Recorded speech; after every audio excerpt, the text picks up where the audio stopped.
I'm Shane. Quick question for you. When was the last time that you made a new friend? Just think about that for a second. You got it?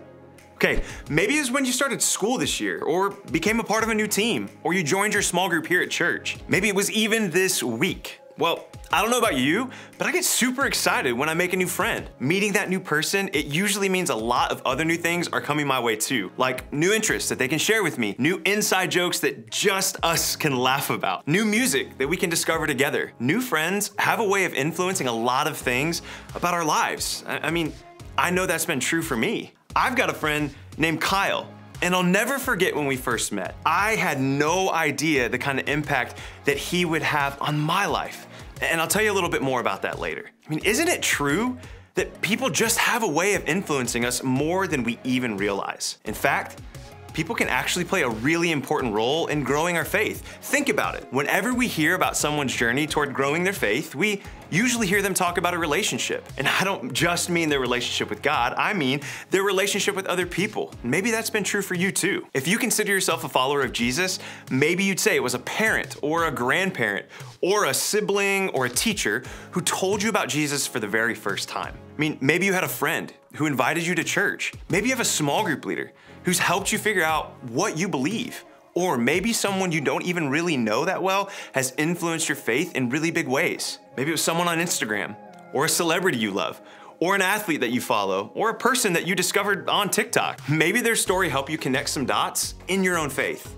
And even if you're not sure what you believe yet, I bet you can name one person in your life who seems to care a lot about their own faith. Maybe there's something about the way that they treat other people, or the way that they act, or the things that they say that just seem different to you. There's something about the way they live that makes you wonder why they are the way that they are. Or even if you could be a little bit more like them too. Have you ever thought about that? Well, no matter what this looks like for you, the chances are good that you're sitting here right now because of at least one other person in your life. Someone who invited you, or included you, or inspired you. Someone who has encouraged you or made a difference in your life. If that's true for you, here's what I want you to know about that. It's how God planned it. Isn't that awesome?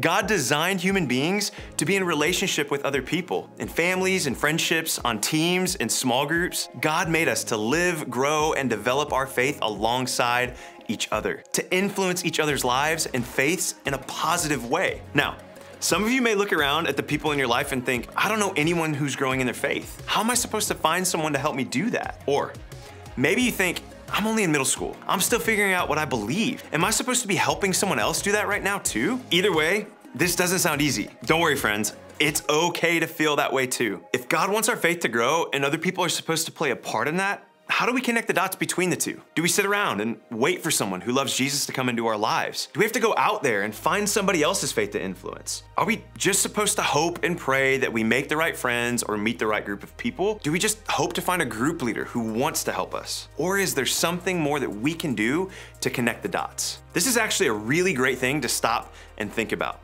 Because whether you realize it or not, you have a choice about who you let influence your life. And just like the right people can move your faith in a positive direction, the wrong people can move your faith in a negative direction. In other words, the relationships in your life are powerful. And if God made relationships as something that can grow our faith, we want to be careful about the ones that are influencing what we believe. Today, we're gonna look at some wisdom from a man named Solomon. Why do we care what he said about all this? Well, for a couple of reasons. First, Solomon was a king, which is pretty cool if you ask me.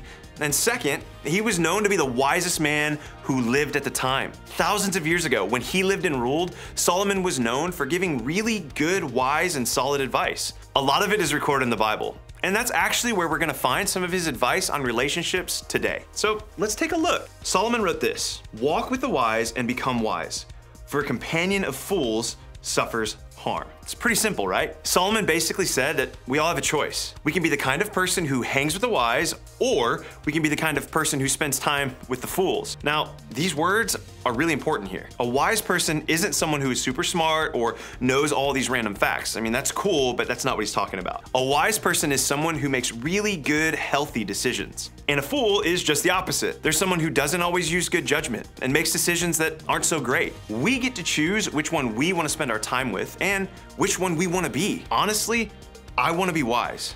And I think most of you probably do too. So what do we do to become wise? Well, as Solomon put it, we have to walk with the wise.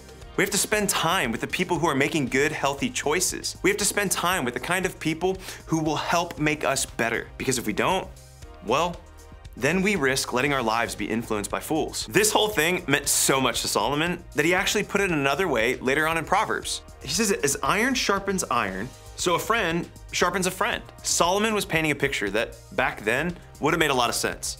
There were people in his culture who spent a lot of time working with metals like iron, and often they'd use iron against iron to sharpen it, to form it into what they were making it to be. Let me show you what I mean. I love to cook. Okay, who am I kidding? I really love to eat. And one of the most important tools in a cook's kitchen is a good sharp knife. And the best way to sharpen a metal blade is actually against something else that's metal. And don't try this at home, it's dangerous. In fact, I'm not even sure I should be doing it. This is a little scary, so I'm just gonna set it here. But here's the deal. The reason this works, well, like Solomon told us, metal sharpens metal, or iron sharpens iron. And the same is true with relationships. In the same way, a wise person in your life can help you grow into the person that you were made to be. The right person can encourage you, influence you, support you, and challenge you as you grow in your faith. See, if we want to connect the dots to help grow our relationship with God, then we need the help of people around us to do it. People can grow your faith. God created us to be in relationship with other people, to have family members and friends and teammates and coaches and small group leaders to help us grow in our faith and develop a deeper relationship with God, to influence us to keep learning, keep growing, and keep connecting the dots in a way that will lead to a stronger faith. Remember I told you about Kyle a little bit earlier? Well, he was that person for me. And you know how he did it? In the most important times in my life, he showed up. He walked through life with me. He was just there to be a great friend and to remind me that God was with me too.